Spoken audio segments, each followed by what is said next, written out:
Ils sont tellement désespérés. Ils sont tellement désespérés. Ils essayent de créer l'atmosphère qu'a créé le Barça face au Paris Saint-Germain. Ils essayent de nous noyer dans un bain de spiritualité. Apparemment, selon Kevin, ils ont même fait des trucs chelous. Ils ont même fait des trucs chelous selon le contact au Kenya de Kevin. Voilà, il est choqué par les nouvelles. Apparemment, ils ont sacrifié quelqu'un. En tout cas, ça veut créer un documentaire, un réel Instagram, un documentaire YouTube pour jouer sur les émotions des joueurs. C'est qui va créer le documentaire? C'est Steven Spielberg? Hein? Arrêtez ça. Arrêtez ça en fait. Appelez qui vous voulez. Appelez même un camion de Hendek. C'est nous qui allons contrôler ici là. Le football a souvent été généreux avec vous. Voilà, à plusieurs reprises vous avez gagné des matchs que vous ne deviez pas gagner. Mais cette fois, c'est stop. On reste humble chez nous. Pas comme vous, mais en tout cas, comment vous allez faire pour marquer 4 buts à la meilleure défense de PL? Comment? Et comment vous allez faire pour ne pas encaisser de but en plus de ça, alors que votre défense depuis le début de la saison est clownesque? Je m'interroge. Continuez vos manigances à compter sur le pouvoir de l'amitié, comme si nous étions dans Yu-Gi-Oh! Hein, comme si, voilà, à troquer vos âmes, comme si on était dans Full Metal Alchemist. Il va rien se passer. Le Real Madrid va sortir comme c'est prévu, parce qu'ils n'ont pas le niveau pour jouer les demi-finales de Ligue des Champions. C'est tout. Voilà. Non mais franchement, vous croyez que c'est ça qui va vous faire gagner? Le Real Madrid prépare une vidéo jouant sur les émotions pour motiver ses joueurs à face à Arsenal au Bernabéu. Moi je vous dis un truc, le Real Madrid, que ce soit les supporters, le club, les joueurs, ils ont raison d'y croire à la remontada, encore heureux. C'est une équipe de foot, en plus de ça c'est le Real Madrid, très grand club surtout en Ligue des Champions, on le sait, ils ont raison d'y croire. Mais le problème les gars, il est pas là. Le Real Madrid prépare une vidéo jouant sur les émotions, bon ça déjà ça fait un peu rire, mais il est pas là le problème. Le problème il est là les gars, cette équipe joue mal, cette équipe n'est pas bonne. Si t'avais eu un Real Madrid qui est bon cette année, qui a juste foiré son match aller, qui s'est pris un 3-0, même un 4-0, 5-0, là, je dis pas, ils auraient été capables de le faire, la vérité, au Bernabéu. Mais là, tu joues contre Arsenal au match aller, tu te prends un 3-0. Retour, tu vas les rejouer avec cette équipe qui joue mal, que ce soit footballistiquement parlant, tactiquement, individuellement. Il y a des joueurs, on les reconnaît même plus. Avec un coach qui est complètement à la ramasse. Aucun plan de jeu, il s'embrouille même avec ses joueurs. Je vous dis la vérité, ça me choquerait même pas qu'Arsenal gagne encore le match retour.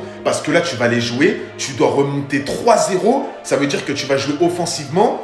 Arsenal aussi vont avoir des occasions. S'ils en mettent un, tu vas devoir en remettre en... Ah les gars, franchement. Les gars, vraiment pour moi, il y a 0,5% de chance que vous vous qualifiez. Pour moi, c'est limite impossible. Alors après, ils me disent, oui, mais c'est au Bernabéu, mais tatati... Non mais d'accord, c'est au Bernabéu, mais les gars, les 11 joueurs, ils sont sur son terrain.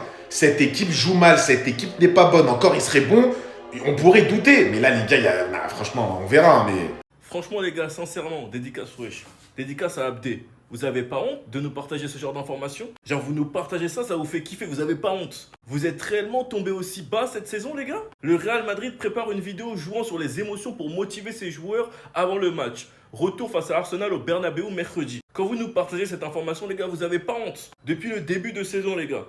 Venez dans mes commentaires et dites-moi quel match du Real vous avez vu de vos propres yeux et vous avez kiffé. Vous vous êtes trouvé trop fort. Citez-moi les matchs dans les commentaires. Citez-moi vos gros matchs références de cette saison. Citez-moi le dernier match en 2025 où vous avez battu une équipe avec plus de 2 buts d'écart. Je vais vous spoil, c'était contre Gérone, le 23 février. Nous sommes actuellement en avril. Après les gars, faudra m'expliquer. Il y en a qui veulent son départ, mais qui veulent aussi se qualifier. Mais vous savez les gars que s'il se qualifie et qu'il fait un miracle de plus, il va tout simplement rester. Donc en vrai les gars, faut savoir, c'est quoi votre combat? Qu'est-ce que vous voulez? Vous voulez continuer à jouer mal, mais à gagner des matchs miraculeusement en prenant zéro plaisir? Ou vous voulez une nouvelle ère, un nouveau coach qui va peut-être faire en sorte que vos matchs seront plus intéressants? Franchement les gars, ça va se demander, certains supporters, vous suivez le foot pourquoi? Vous suivez le foot, vous payez votre abonnement pour garder votre club, gagner des titres tout en jouant mal et en gagnant des matchs vous ne savez pas comment? Ou vous suivez le foot pour garder des matchs tout en étant diverti par le jeu proposé par votre équipe? Faut savoir les gars, enfin bref, sinon vous les gars, vous en pensez quoi? Ramenez-vous sur Snap, on s'ennuie. Ça commence. Voilà. Là, on y est. Mes Gunners, ils vont essayer de vous avoir par l'intermédiaire des médias. Ils vont essayer de vous avoir psychologiquement. Quelque chose qui arrive souvent en Espagne. Vous voyez de quoi je parle? La remontada. Ça commence à monter au fur et à mesure. Tu vas entendre que ce mot-là. Remontada, remontada. Jusqu'à que tes joueurs même, ils vont douter. Voilà. Les Madrilènes, on n'est pas il y a 2 ans. Vous n'avez plus cette étincelle-là. Vous n'avez plus la magie. Vous n'allez rien remonter du tout. Arsenal, meilleure défense de PL. Ils vont jamais encaisser 4 buts. Parce que oui, le Real doit mettre 4 buts sans encaisser pour se qualifier. Vous n'en êtes pas digne. Pour moi, ce serait un remake du match face à Dortmund en 2013 pour ceux qui ont regardé. Franchement, cette année, je les vois mal ne pas encaisser de but déjà au Bernabeu. Pas de Carvajal, ta défense, elle est médiocre. Offensivement, tes joueurs, ils n'arrivent pas à se trouver. Arrêtez tout, vous faites du mal. Maintenant, parce que honnêtement, j'y crois pas du tout, hein. Mais si vous arrivez à faire cette remontada, je dirais à tout le monde que vous êtes la meilleure équipe de tous les temps. Mais croyez-moi, hein, Arsenal, ils me feront pas ça. Ils me feront pas ça, ils vont se qualifier. Enfin, pour jouer contre Paris en demi. Voilà. Oh, je le savais qu'il y avait une embrouille entre Messi et Ter Stegen. Regardez la déclaration de Ter Stegen. Il était en colère contre moi, donc là il parle de Messi, et moi contre lui. Que ce soit mon style ou non, c'était intéressant de jouer avec. Bon, après ça, est encore heureux. Mais tu vois les gars, est-ce que je suis le seul? On l'avait senti.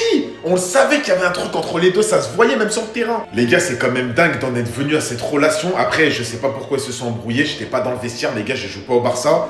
Mais on avait très bien vu qu'il y avait une embrouille entre les deux. Mais c'est dingue, parce que Messi en 2019, c'est le meilleur joueur du Barça, c'est lui qui tient la baraque, avec un seul joueur, et je pèse mes mots, Ter Stegen. Ma parole que la saison 2018-2019, s'il n'y a pas les deux, on va jamais en quart de finale de la Ligue des Champions, tout ça, même en demi-finale. Alors moi je pense pas que ce soit une question de niveau, parce que Ter Stegen, les gars, ça reste Ter Stegen quand même un énorme gardien. Moi je pense que ce qui a énervé Messi, ça doit être peut-être une prise de parole, peut-être des mots dans le vestiaire, peut-être une embrouille, peut-être un problème de comportement. À la base, les deux, ils s'entendaient très bien. Hein. Franchement, 2015, 2016, ils s'entendaient très bien. Mais les supporters, on n'est pas bêtes. On l'avait très bien vu qu'il y avait une petite embrouille entre Messi et Ter Stegen. Dites-moi pour vous, qu'est-ce qui s'est passé?